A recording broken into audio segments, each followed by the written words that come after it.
સુરેન્દ્રનગર નામ સાંભળતા જ ભવ્ય ભૂતકાળ અને આધુનિકતાના સંગમની કલ્પના થાય, પણ આજે જ આ શહેરની અનેક સોસાયટીઓ અંધારામાં ડૂબેલી છે।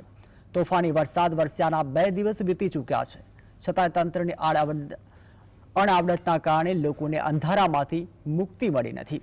સ્થિતિ એવી છે કે લોકો હવે હિજરત કરવા મજબૂર બન્યા છે। વિકસિત ગુજરાતના ઝાલાવાડના લોકો આજે મુશ્કેલીમાંથી પસાર થઈ રહ્યા છે। તંત્રની અણાવડત અહીં છતી થાય છે કે 2 દિવસ વીતી ગયા છે, છતાં સુરેન્દ્રનગરના લોકોને અંધારામાંથી મુક્તિ મળી નથી। છેલ્લા 2 દિવસથી સુરેન્દ્રનગરની અનેક સોસાયટીઓમાં વીજળી ગુલ છે અને લોકો રીતસરના શેરીઓમાં આવી ગયા છે। સાગર સોસાયટીના રહેવાસીઓએ તો ઘરને તાળા મારીને હોટલો કે સગા સંબંધીઓના ઘરે સ્થળાંતર કરી રહ્યા છે। આ કોઈ યુદ્ધગ્રસ્ત વિસ્તારની વાત નથી, આ તો આપણા ગુજરાતના જ એક શહેરની કરુણ વાસ્તવિકતા છે। 3 દિવસથી લાઇટનો પ્રોબ્લેમ છે અને અમારી આજુબાજુમાં નાના બાળકો હતા, એ લોકો બીજે રહેવા વયા ગયા છે। તો જેટલું બને એટલું તમે લાઇટનું કરો તો સારું। અહીંયા ગઈઢા માવતર છે, ઉંમર લાયક છે, એ લોકોને બહુ તકલીફ પડે છે, તો તમે જેટલું બને એટલું લાઇટનું કરી આપો તો સારું। અધિકારીઓનો સંપર્ક કરીએ છીએ પણ ફોન ઉપાડતા નથી। સુરેન્દ્રનગરમાં છેલ્લા 2 દિવસથી વીજળી ગુલ થતા લોકો ત્રાહિમામ પોકારી ઉઠ્યા છે। વીજળી ન હોવાના કારણે દર્દીઓ, વૃદ્ધો અને નાના બાળકોને સૌથી વધુ મુશ્કેલી પડી રહી છે। ગરમી અને અંધારાના કારણે તેમની હાલત કફોડી બની છે।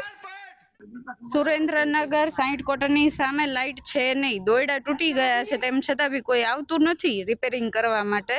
અહીંયા નાના મોટા બધા જ છે, તેમ છતાંય તે લાઇટ છે નહીં, બધાને તકલીફ પડે છે અને એમાં બી 2-3 જણા તો માંદા બી પડી ગયા છે। હવે આની અંદર અમારે કરવું શું? ભારે પવન અને વરસાદના કારણે 10 થી વધુ વીજ થાંભલા ધરાશાયી થતા વીજ પુરવઠો ખોરવાઈ ગયો છે, પરંતુ 2 દિવસ વીતી જાય છતાં વીજ કંપની વીજ પુરવઠો શરૂ કરાવી શકી નથી। પીજીવીસીએલના અધિકારીઓ ફોન ઉપાડતા ન હોવાની વ્યાપક ફરિયાદો પણ ઉઠી રહી છે, જેના કારણે લોકોનો રોષ વધુ ભડક્યો છે। આ તે કેવું તંત્ર કે જે પ્રજાની સમસ્યાઓ સાંભળવા માટે પણ તૈયાર નથી। લાઇટ આવતી કે નથી, કોઈ જોવા આવતા કે નથી, કોઈ સામું જોતું। જીબી વાળાને ફોન કરીએ છીએ તો ઉપાડતા નથી કે નથી આવતા।